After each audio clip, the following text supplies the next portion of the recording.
লালমাটির রাস্তার দুপাশে শাল পিয়ালের বনে কুয়াশার চাদর। আর এই রাস্তার শেষ প্রান্তে ঝাড়গ্রাম জঙ্গলমহল জুওলজিক্যাল পার্ক। নতুন করে সাজানো হচ্ছে পার্ক, আনা হচ্ছে বাঘ ও সিংহ। ইতিমধ্যেই আনা হয়েছে আফ্রিকার টিয়া ডুয়ার্সের লেপার্ড।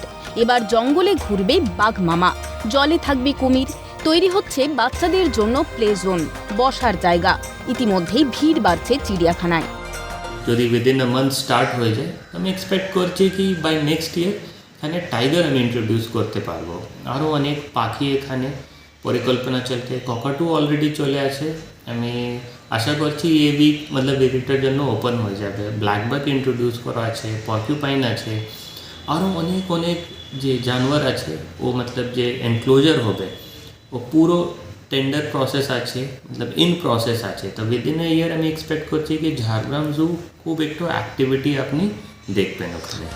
পার্কটি পরিচিত ডিয়ার পার্ক নামে। পার্কে রয়েছে চিতল হরিণ, স্বর্ণমৃগ, নীলগাই, এমু পাখি, ভালুক, হায়না, গোল্ডেন ফিডেন্ট এবং চিতাবাঘ।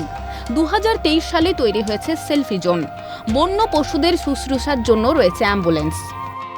আমাদের এখানে ময়ূর থেকে, হরিণ থেকে, বিভিন্ন প্রজাতির পাখি থেকে আরো অনেক জন্তু জানোয়ার রয়েছে এবং সঙ্গে স্পেশালি যে 3টি চিতাবাঘ এখন রয়েছে সেটা দেখার জন্য সমস্ত পর্যটক যারা ঝাড়গ্রামে বেড়াতে আসেন তথা স্থানীয় মানুষজন বা পার্শ্ববর্তী জেলা থেকে যে সমস্ত ডে ভিজিটার আসেন তারাও কিন্তু মিনি চিড়িয়াখানা পরিদর্শন করেন।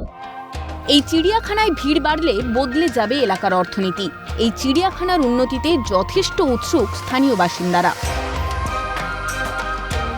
এটা তো একটা খুব ভালো সংবাদ আমাদের এই ঝাড়গ্রাম অঞ্চলের জন্য। যেরকম উত্তরের দিকে পর্যটকরা যান, ঠিক তেমনি এই সকল আকর্ষণে আরও এখানকার পর্যটনের সংখ্যা ভালো হবে, পর্যটকরা প্রচুর আসবেন এবং এলাকার অর্থনীতিটা আরও উন্নত হবে। বছর খানিকের মধ্যে এখানে অলস বিকেল কাটাবে লাল হলুদ ডোরাকাটা। আসবে দেশ বিদেশের হরেক পাখি।